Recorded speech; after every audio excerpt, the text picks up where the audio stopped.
Hey, what's up, fellas? Good morning. It's almost a little before noon, and I'm going to probably spend the rest of the day inside.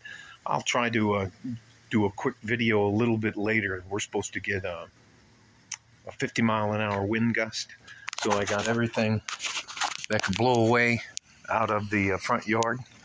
And I also moved all the furniture and stuff closer to the house. In the backyard, I'm going to let the rosemary bush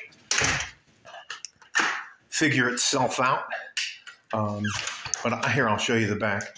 It's one of the things, a lot of people just want to talk about the great things about living and having a great home and all that kind of stuff, but nobody wants to talk about the two distracting things, bad things that happen here in El Paso, Texas. And I normally have the grill, moved everything back to the house. I'm going to let this guy hang out here, see if he makes it. There's the Franklin Mountains. Supposedly, there's a cold front moving in. You can actually see the bird nest up there. But to get to the point of this video is I'm going to talk to you about a few things today. And one of them is, the first one we're going to start off with is called perishable skills. Now, there are a lot of things that you do that are, I don't think I need the light, so I'm not going to turn the light on. There are a lot of things that you can do to help yourself as you move forward as a guy. But I think there are two perishable skills that you should have and maintain throughout your lifetime. The first one is you should know how to defend yourself. And you have to practice defending yourself.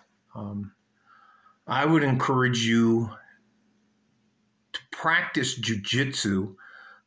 Doesn't matter what kind of jiu-jitsu, because that gets you comfortable with being uncomfortable. And it also gets you in a mindset, in a physical mindset, that how to weigh your strength and your weaknesses against other human beings. Now, the jiu-jitsu thing is you slap hands, bump, knuckle bump, and then you try to kill each other.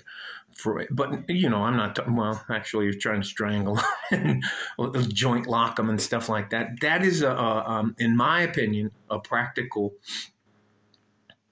self-defense. But it also allows you, when it's called rolling, when you practice against another human being, it allows you to gauge where you're at. And the other thing is, it will keep you humble. All right. The second thing I'm going to offer to you is boxing.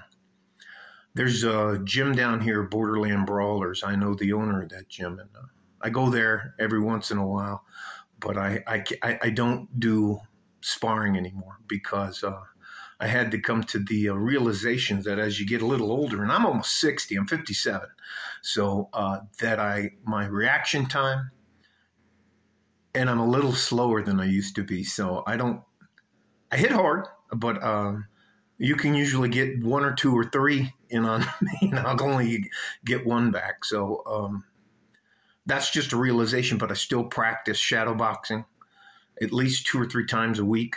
And I'm not talking doing anything more crazy.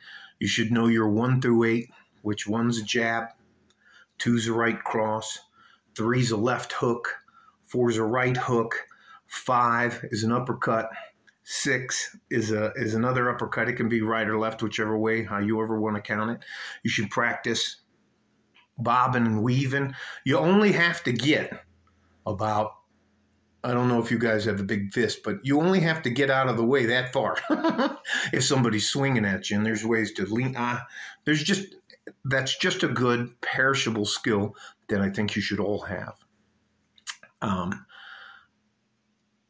Wrestling is another one, but it's hard to find. It's easier for you to find an MMA gym or a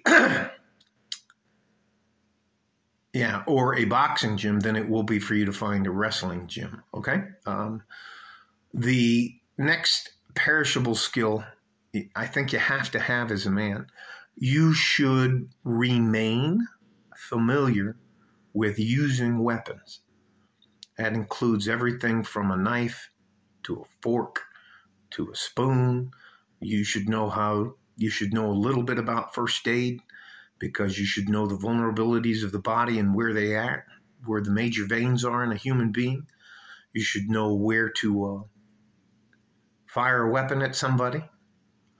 This may seem like a shock to some of you, but in real life, you cannot call timeout and tell the guy, hey, in about 7 days, I'll come back here and we'll do this. I guarantee you're going to be in at least 4 physical confrontations during your lifetime.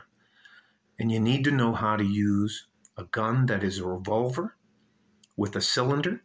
You need to know how to load it, unload it, and maintain it. You need to know which is the more comfortable shooting position you're going to be in with the pistol. Is it the cup and saucer?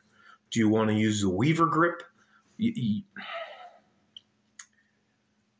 I think in the next few years, we're going to have some troubles with either China or Russia or something.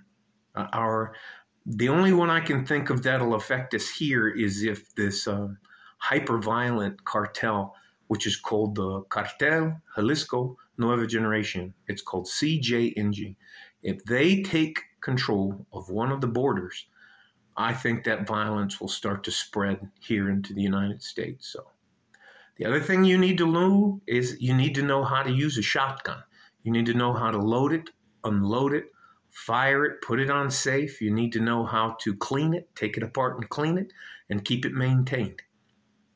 The last one is, I believe you need to know how to use a semi-automatic rifle like an AR-15 or a bolt-operated rifle.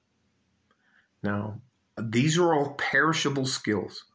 I'm not telling you to go out and buy an arsenal and become John Wick or anything like that, but if you do not take time out of your life to invest in these things, they're all perishable skills, mean if you don't practice them on a regular basis, you're going to lose that edge.